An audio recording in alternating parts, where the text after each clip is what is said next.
నమస్తే. ఈరోజు SC ST వర్గీకరణకు సంబంధించి సుప్రీంకోర్టు సంచలన తీర్పు చెప్పింది. సో గత 30 సంవత్సరాల నుంచి పోరాడుతున్న ఎంఆర్పీఎస్ సంబంధించి సో ఎస్సీ ఎస్టీ వర్గీకరణకు సంబంధించి ఈరోజు తీర్పు కూడా వెలువడింది. సో మాట్లాడదాం. మనతో పాటు రాష్ట్ర అధ్యక్షులు ఎంఆర్పీఎస్ రాష్ట్ర అధ్యక్షులు నరేష్ మాదిగ గారు ఉన్నారు. అన్న నమస్తే. నమస్తే అన్న చెప్పండి అన్న, వర్గీకరణకు సంబంధించి సుప్రీంకోర్టు 30 ఏళ్ల నుంచి మీరు పోరాడిన దానికి ఫలితం వచ్చిందని చెప్పుకోవచ్చు. సో ఈ తీర్పు గురించి ఏంటి? ఎస్సీ వర్గీకరణ అనేది మాదిగ ప్రజల యొక్క 6 దశాబ్దాల ఆకాంక్ష. దాదాపు ఆ ఆకాంక్ష నెరవేర్చడం కోసం 30 సంవత్సరాలు ఒక రాజీ లేని పోరాటం, దేశంలో ఏ సామాజిక వర్గం చేయనంత రాజీ లేని పోరాటం మందకృష్ణ మాదిగ నాయకత్వంలో మాదిగ ప్రజలు చేయడం జరిగింది. ఈరోజు సుప్రీంకోర్టు ఇచ్చినటువంటి ఈ తీర్పు మాదిగల ఆకాంక్ష నెరవేర్చింది.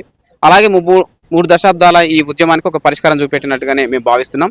అందువల్ల సుప్రీంకోర్టు ఇచ్చిన తీర్పు మీద మేము హర్షం వ్యక్తం చేయడమే కాకుండా మాదిగ ప్రజలు ఈ రోజు ఒక పండుగ రోజుగా దీన్ని భావించుకోవడం జరుగుతున్నది.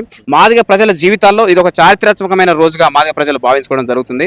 మాదిగలతో పాటు 30 ఏళ్లుగా మాదిగ దండోరా చేస్తున్న ఈ ఉద్యమానికి అన్ని సామాజిక వర్గాలకు చెందిన ప్రజలు, ప్రజాస్వామికవాదులందరూ ఈ ఉద్యమానికి మద్దతు ఇచ్చారు. వారు కూడా సుప్రీంకోర్టు ఇచ్చిన తీర్పు పట్ల సంతృప్తి వ్యక్తం చేస్తూ ఒక న్యాయబద్ధమైన ప్రజాస్వామిక డిమాండ్ పరిష్కారం పట్ల ప్రతి ఒక్కరూ ఆనందం వ్యక్తం చేయడం జరుగుతుంది. మొత్తంగా సుప్రీంకోర్టు ఈరోజు సామాజిక న్యాయాన్ని బతికించడం కోసం, రాజ్యాంగ స్ఫూర్తి నిలబెట్టడం కోసం, దశాబ్దాల తరబడి ఉన్న మాదిగల ఆకాంక్ష నెరవేర్చడం కోసం ఇచ్చిన తీర్పు పట్ల జస్టిస్ చంద్రచూడ్ గారి నేతృత్వంలోని రాజ్యాంగ ధర్మాసనానికి యావత్ మాదిగ జాతి తరపున మా హృదయపూర్వకంగా కృతజ్ఞతలు తెలియజేస్తున్నాం. దాంతోపాటు సుప్రీంకోర్టు రాజ్యాంగ ధర్మాసనం జరిపిన విచారణలో మాదిగ జాతి ఆకాంక్ష వినిపించే విధంగా కేంద్ర ప్రభుత్వం తరపున సోలిసిటర్ జనరల్ను అటార్నీ జనరల్ పంపించి కేంద్ర ప్రభుత్వం మాదిగలకు అండగా నిలబడినందుకు మోడీ గారి నేతృత్వంలో కేంద్ర ప్రభుత్వానికి కూడా మాదిగ జాతి కృతజ్ఞతలు తెలుపుతుంది. ఇంకోటి ఇదే ఎంఆర్పీఎస్ సంబంధించి 30 సంవత్సరాలు మీరు పోరాటం చేసి, సో 30 సంవత్సరాలుగా అంటే చాలా మంది చాలా సందర్భాలు కూడా మీరు చూస్తుంటారు. అది ఏం పోరాటం, అసలు పనికిరాదు, అసలు ఆ పోరాటం ఫలితం కూడా ఉండదు అని చెప్పిన సందర్భం. అండ్ గతంలో కేసీఆర్ గారు అసెంబ్లీ సాక్షులు కూడా చాలా సార్లు చెప్పిన జరిగింది, అంటే అయిపోయింది, ఇంకా పని అయిపోయిందని. సో దాని గురించి ఈరోజు ఫైనల్గా దానికి రిజల్ట్ వచ్చింది. సో దాని గురించి మందకృష్ణ మాదిగ పని, ఎంఆర్పీఎస్ పని అయిపోయిందన్న కేసీఆర్ పని ఈరోజు అయిపోయింది. ఎంఆర్పీఎస్ లేకుండా చేద్దామన్న కేసీఆర్ లేకుండా పోయిండు. కానీ ఎంఆర్పీఎస్ ఇవాళ తను ఎంచుకున్న లక్ష్యాన్ని సాధించి దేశంలో ఒక కొత్త చరిత్ర నిలబడ్డది. ఇది కేసీఆర్ కనువిప్పు కావాలని చెప్పేసి మేము స్పష్టంగా హెచ్చరిస్తున్నాం. రెండవది ఏంటంటే, ఎస్సీ రిజర్వేషన్ల వర్గీకరణ జరుగుతూనే విద్యా, ఉద్యోగ, సంక్షేమ, రాజకీయ రంగాల్లో మాదిగ జాతి బాగుపడుతున్న విషయం స్పష్టంగా నిరూపితమైంది. 1950 నుండి ఈ రోజు వరకు సుమారు 75 సంవత్సరాల కాలం అనుకుంటే, ఈ 75 సంవత్సరాల కాలంలో మాదిగ జాతి ఎప్పుడైనా బాగుపడ్డ కాలం ఏదైనా ఉన్నది అంటే అది కేవలం 2000 నుండి 2004 వరకు 4 ఏళ్ళు వర్గీకరణ అమలు జరిగిన కాలంలోనే మాదిగలు బాగుపడ్డ చరిత్ర ఉంది. దానికి ముందు 50 సంవత్సరాలలో మాదిగ సామాజిక వర్గానికి సంబంధించిన వాళ్ళకు 50 ఏళ్లలో 18,000 ఉద్యోగాలు మాత్రమే వచ్చినాయి. కానీ వర్గీకరణ అమలు జరిగిన 4 సంవత్సరాలనే 25,000 ఉద్యోగాలు వచ్చినాయి. అంటే వర్గీకరణ లేకపోతే 18,000 ఉద్యోగాలు రావడానికి 50 ఏళ్ళు పట్టింది. కానీ వర్గీకరణ వల్ల 4 ఏళ్ళని 25,000 ఉద్యోగాలు వచ్చినాయి. అందువల్ల వర్గీకరణ లేకుంటే మాకు అన్యాయం జరుగుతుందని 50 సంవత్సరాల కాలం రుజువు చేసింది. వర్గీకరణ ఉంటేనే మేము బాగుపడతామని 4 సంవత్సరాల కాలం రుజువు చేసింది. ఆ నేపథ్యంలో వర్గీకరణ రద్దయిన తర్వాత మనం బాగుపడడానికి ఉన్న ఏకైక ఆధారం ఈ రిజర్వేషన్లే కాబట్టి, ఆ రిజర్వేషన్ మనకు అమల్లోకి రావాలంటే వర్గీకరణ జరగాలి. కాబట్టి దీన్ని జాతీయ స్థాయికి తీసుకెళ్లి వర్గీకరణ సమస్య పరిష్కరించాలనే ఒక ఉద్దేశంతో, ఒక సంకల్ప బలంతో రాజీ లేని పోరాటాన్ని మందకృష్ణ మాదిగ కొనసాగించుకుంటూ వచ్చారు.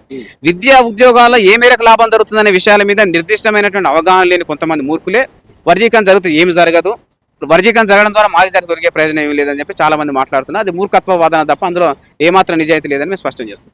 సో ఇంకోటి, ఈరోజు సుప్రీంకోర్టు తీర్పు రాగానే అసెంబ్లీలో రేవంత్ రెడ్డి కూడా మాట్లాడడం. సో నెక్స్ట్ ఇప్పుడు ఆల్రెడీ నోటిఫికేషన్ కొంతమంది నిరుద్యోగులకు సంబంధించి, సో ఆ నోటిఫికేషన్లు కూడా ఈ వర్గీకరణ ప్రకారంగా ఉద్యోగాలకు ఇస్తామని చెప్పిన పరిస్థితి. దాని గురించి రేవంత్ రెడ్డి గారు మాట్లాడడాన్ని మేము స్వాగతిస్తున్నాం. బట్ దాన్ని ఆచరణలోకి ఇమీడియట్గా తీసుకురావాలని చెప్పేసి మేము కోరుతున్నాం. ఎందుకంటే విద్యా సంవత్సరం ప్రారంభమైంది, వివిధ రకాల కోర్సులకు కౌన్సిలింగ్ ప్రక్రియలు కొనసాగుతున్నాయి. ఇప్పటికే మొదటి దశ కౌన్సిలింగ్ పూర్తయి అడ్మిషన్ల అలాట్మెంట్ అంతా కొనసాగుతున్నది. ఇంకా అడ్మిషన్ ప్రక్రియ కొనసాగుతుంది. కాబట్టి ఆ అడ్మిషన్లో మాదిగా విద్యార్థులకు న్యాయం జరగాలంటే ఇమీడియట్లీ వర్గీకరణ జీవోని తీసుకొచ్చి దాని విద్యా వ్యవస్థలు అమలు చేయాలని చెప్పేసి మేము డిమాండ్ చేస్తున్నాం. మరోవైపు ఉద్యోగాల సంబంధించి నోటిఫికేషన్లు ఇప్పటికే ఇచ్చి ఉన్నారు కాబట్టి ఆ నోటిఫికేషన్లో కూడా వర్గీకరణను అమలు చేయాలని చెప్పేసి మేము కోరుతున్నాం. భవిష్యత్తులో వచ్చే ఉద్యోగాల భర్తీని వర్గీకరణ సూత్ర ప్రకారం అమలు చేయాలని చెప్పేసి మేము కోరుతున్నాం.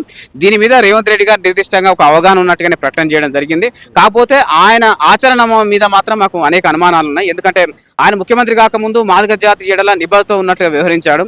కానీ ముఖ్యమంత్రి అయిన తర్వాత మాదిగల వ్యతిరేకమైన నిర్ణయాలు తీసుకున్నాడు. గత పార్లమెంట్ ఎన్నికల్లో మాకు ఒక సీటు కూడా కేటాయించకుండా మా ఆత్మగౌరవం దెబ్బతీసిన చరిత్ర ఉంది. కాబట్టి ఆయన దీన్ని ఇమీడియట్ అమల్లో తీసుకొస్తాడా లేదా అనే విషయం మీద మాకు అనుమానాలు ఉన్నాయి. కాబట్టి రేవంత్ రెడ్డి గారు ఇమీడియట్లీ దాన్ని అమల్లో తీసుకొచ్చి తన చిత్తశుద్ధిని నిరూపించుకోవాలని చెప్పేసి మేము రేవంత్ రెడ్డి గారికి విజ్ఞప్తి చేస్తున్నాం. ఆయన దేశంలో సుప్రీంకోర్టులో తీర్పు వచ్చిన తర్వాత స్పందించిన మొట్టమొదటి ముఖ్యమంత్రి, మొదటి రాష్ట్రం తెలంగాణ. కాబట్టి మేమే మొదట దేశంలో ఎస్సీ వర్గీకరణ అమలు చేసే తొలి రాష్ట్రంగా మేమే ఉంటామని ఆయన అన్నాడు. కాబట్టి ఇమీడియట్గా దాన్ని తీసుకొచ్చి చిత్తశుద్ధిని నిరూపించుకొని మాదిగలకు న్యాయం చేయాలని చెప్పేసి మేము కోరుతున్నాం. ఇంకోటి మీరు అన్నట్టుగా ఇంతకుముందు మనం చూసినాం, మనం పార్లమెంట్ ఎలక్షన్స్ లో కూడా, అసెంబ్లీ ఎలక్షన్స్ లో కూడా మాదిగలకి మన పార్లమెంట్ అయితే ఒక్క సీట్ కూడా ఇవ్వని పరిస్థితి మనం చూసినాం. సో అలాంటి సందర్భాలు ఈ రోజు అసెంబ్లీ సాక్షి కూడా చెప్పారు ఎలాగైనా చేస్తామని చెప్పేసి. సో ఇలా చేస్తా, ఒకవేళ చేయకపోతే ఎలా ఉండబోతుంది, అంటే చేస్తా అని చెప్పి తను హామీ ఇచ్చి సపోజ్ చేయకపోతే ఎలా ఉండబోతుంది? రేవంత్ రెడ్డి గారు దాన్ని ఇమీడియట్ లో అమల్లో తీసుకురావాలని కోరుతాం, తీసుకొస్తారని ఆశాభావం మేము వ్యక్తం చేస్తున్నాం. ప్రస్తుతం సుప్రీంకోర్టులో జరుగుతున్న జడ్జిమెంట్ ఈ రోజు వస్తుంది కాబట్టి దానికి సంబంధించిన ప్రక్రియను ప్రాసెస్ చేయడానికి మందకృష్ణ మాదిగ గారు ఢిల్లీకి వెళ్ళాడు. నేడు రేపు ఎల్లుండి 3 రోజుల పాటు ఢిల్లీలో ఉండి ఎస్సీ వర్గీకరణ ఇవాళ ఈ పోరాటం విజయ తీరాలు చేయడానికి ప్రత్యక్షంగా పరోక్షంగా సహకరించినటువంటి పెద్దలందరినీ కలిసి వాళ్ళ ప్రత్యక్షంగా ధన్యవాదాలు తెలియడం కోసం ఢిల్లీలో ఉంటారు. కృష్ణమాదిగ గారు వచ్చిన వెంటనే 2-3 రోజుల వ్యవధిలో హైదరాబాద్లో ఎంఆర్పీ జాతీయ కార్యవర్గ సమావేశం ఏర్పాటు చేసి వచ్చిన తీర్పు మీద, దాన్ని అమలు చేయించుకోవాల్సిన అంశాల మీద నిర్దిష్టంగా జాతీయ కమిటీ సమావేశంలో చర్చించిన తర్వాత భవిష్యత్ ఉద్యమ కార్యాచరణ మందకృష్ణ మాదిగ గారు ప్రకటిస్తారు. ఇంకోటి ఫైనల్ గా చెప్పండి, ఇప్పుడు చూసుకున్న నెక్స్ట్ కామన్ బాడీ ఎలక్షన్స్ కూడా రాబోతున్నాయి. సో ఆల్రెడీ కాంగ్రెస్ పార్టీ అధికారంలో రాకముందు కూడా 6 నెలల్లో కులగణన బీసీ ఎస్సీ ఎస్టీ వారికి సంబంధించిన కులగణన చేస్తామని చెప్పేసి, కానీ ఇప్పుడున్న పరిస్థితి చూస్తే కులగణన చేసే దాఖలాలు కనిపించట్లేదు. సో దీనిపైన ఏం చెప్తారు? రేవంత్ రెడ్డి గారికి కులగణన చేయడం ఫస్ట్ ఆఫ్ ఆల్ ఇష్టం లేదు. ఆయన కులగణన చేయడానికి ఇంత టైం తీసుకోవాల్సిన అవసరం లేదు. కేసీఆర్ సమగ్ర కుటుంబ సర్వే జరిపి ఒక రోజులోనే ఆ సమగ్ర కుటుంబ సర్వేలో అన్ని రకాల వివరాలు ఆయన పొందుపరచడం జరిగింది. సామాజిక వర్గం, ఏ కులము, ఏ సామాజిక వర్గం, ఏ మతము, ఏ ఊరు, ఏ డోర్ నెంబర్, ఎంత అన్ని వివరాలు అందులో ఉన్నాయి. ఒక రోజులో ఫినిష్ చేసిండు. ఒకవేళ అందులో కూడా ఇంకా నిర్దిష్టంగా వివరాలు రాకుంటే 1 రోజులోనో 2 రోజుల్లోనే, వీలైతే 1 వారం రోజుల వ్యవధిలోనే సమగ్ర ఈ సర్వేను కులగణన నిర్వహించడానికి అవకాశం ఉంది. కానీ ఎప్పుడైతే ఈ కులగణన పూర్తయితే ఆయన ఇమీడియట్ గా స్థానిక సంస్థ ఎన్నికల్లో బీసీలకు రిజర్వేషన్ పెంచాల్సి వస్తుంది. బీసీలకు రిజర్వేషన్లు పెంచితే వాళ్ళ ప్రాతినిధ్యం గణనీయంగా పెరగడానికి అవకాశం ఉంటుంది. వాళ్ళ ప్రాతినిధ్యం గణనీయంగా పెరిగితే రాజకీయంగా వాళ్ళ అన్ని రకాల అభివృద్ధిలోకి వచ్చి మా పాలన శాసించే స్థాయికి వాళ్ళు వస్తారని ఒక దురుద్దేశంతో, ఒక కుట్ర బుద్ధితోని కావాలని రేవంత్ రెడ్డి గారు కులగణన సమస్య మీద ముందుకు రావడం లేదు. అందులో రేవంత్ రెడ్డి యొక్క చిత్తశుద్ధిలో లోపం, అలాగే రేవంత్ రెడ్డి చుట్టూన్నటువంటి రెడ్డి సామాజిక వర్గం యొక్క ప్రలోభాలే తప్ప వాళ్ళ బీసీల పట్ల చిత్తశుద్ధిలో వాళ్ళు లేకపోవడం వల్ల సమస్య పరిష్కారం జరగలేదని మేము భావిస్తున్నాం. ఇప్పటికీ కాంగ్రెస్ పార్టీలో ఉన్నటువంటి బీసీ మంత్రులు కానీ లేదా బీసీ ఎమ్మెల్యేలు కానీ రేవంత్ రెడ్డి మీద బలంగా ఒత్తిడి తీసుకురావాల్సిన బాధ్యత ఉంది. ఆయన 6 నెలల్లో పూర్తి చేస్తా అన్నాడు.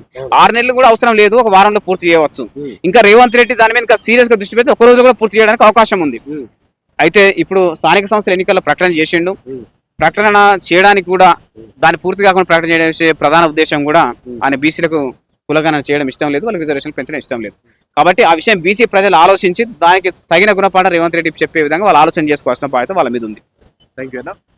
సో విన్నారు కదా, ఇది పరిస్థితి. సో ఏ విధంగా అయితే ఈరోజు సుప్రీంకోర్టు తీర్పునిచ్చిందో ఆ తీర్పుని మేము చాలా బలంగా సంతోషపడుతున్నాం. అలాగే రేవంత్ రెడ్డి మాట్లాడిన వ్యాఖ్యలు, ఎందుకంటే సుప్రీంకోర్టు తీర్పు ఇచ్చిన తర్వాత సో మొదటి యావత్ భారతదేశంలో సో మొదటి తెలంగాణ రాష్ట్ర ముఖ్యమంత్రి తనే స్పందించారు కాబట్టి దానికి చాలా వరకు హర్షం వ్యక్తం చేస్తున్నామని చెప్పి చెప్తున్న పరిస్థితి. సో ఏ విధంగా అయితే ఇప్పుడు మందకృష్ణ గారు ఇప్పుడు ఢిల్లీలో ఉన్నారు కాబట్టి సో తను తెలంగాణకు వచ్చిన తర్వాత సో నెక్స్ట్ అంటే ఇప్పుడు ఆల్రెడీ సుప్రీంకోర్టు నుంచి మాకు తీర్పు వచ్చేసింది. సో దీన్ని ఎలా అమలు పరచుకోవాలని చెప్పి దీనిపైన కార్యాచరణ కూడా ప్రకటిస్తామని చెప్పేసి నరేష్ మాదిగ గారు చెప్తున్న పరిస్థితి. వీడియో సాయితో Rana Pratap reporting from Vahini TV from Hyderabad.